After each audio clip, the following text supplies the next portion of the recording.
When I got here in the WTO, one of the things I said to my team is I don't want any simplistic narrative about trade solving all the problems for everybody in the world.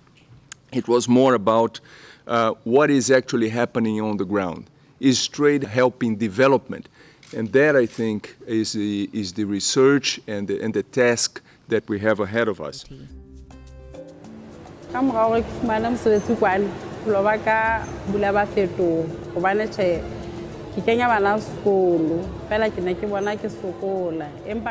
this particular report, there are two big takeaways, I think. The first one is that by boosting economic growth, of course, trade has played a major role in fighting poverty. Over the past 25 years, 1 billion people have been lifted out of extreme poverty, and reducing the share of those that are living under such terrible conditions by more than 50%. So that's a very impressive achievement.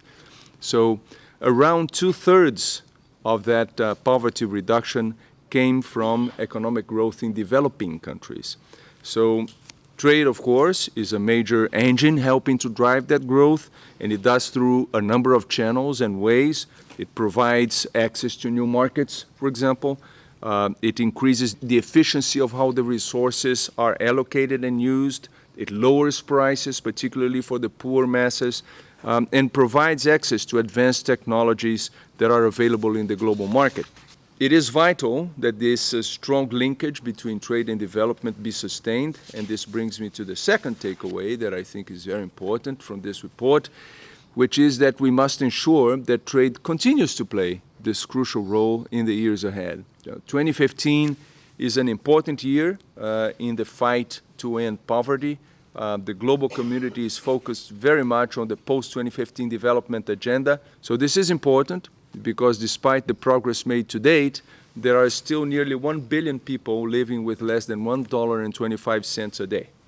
And that is around 15% of the world's population. And we know we can make a difference to those people. We would be losing a great opportunity if we didn't. So we need to maintain a sustained effort to deepen economic integration and to continue to lower trade costs, particularly in the poorest countries. We have two goals at the World Bank Group, and that is to end extreme poverty by 2030 and to boost shared prosperity. And these are very ambitious goals. There's almost no model that will suggest that we can get to the end of extreme poverty easily by 2030. And so we have to really think hard about making the best use of every partnership. And we now are very, very convinced that the partnership with the World Trade Organization is going to be critical for us in going forward.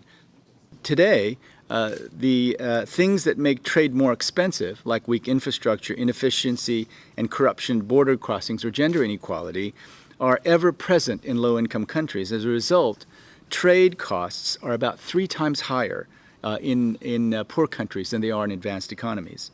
Our research also shows that trade can play an important role in helping lift the remaining billion out of extreme poverty as long as we address the source of those higher costs. Rural poverty, gender discrimination, fragility and conflict, and informality pose specific challenges that prevent the poor from reaping the full benefits of trade. In this document, The Role of Trade in Ending Poverty, we make clear that in addition to reducing local trading costs, further integrating global markets will help the poor reap the full benefits of trade. This makes the WTO a critical partner in our mission to end extreme poverty by 2030 and boost shared prosperity. Concluding the Doha round, ratifying and implementing the Trade Facilitation Agreement, and making progress on other decisions taken at the Bali Ministerial Conference would all deliver gains for the poor through expanded trade. The report isn't the end of our work here. In our view, at least, it is the beginning.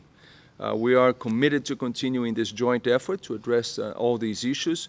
We're going to improve, I hope, together, the data that we have on trade and poverty. We don't have a very structured, very well, easy to access data on that. So we have to do better in terms of statistics to track our progress as well. The agenda could be even bigger than that, and we need to be creative and very ambitious linking the work that you do here at the WTO with what we do in investing in infrastructure and indirectly in trying to facilitate trade, I think is absolutely critical if we are to achieve the dream of the World Bank Group, which is a world free of poverty.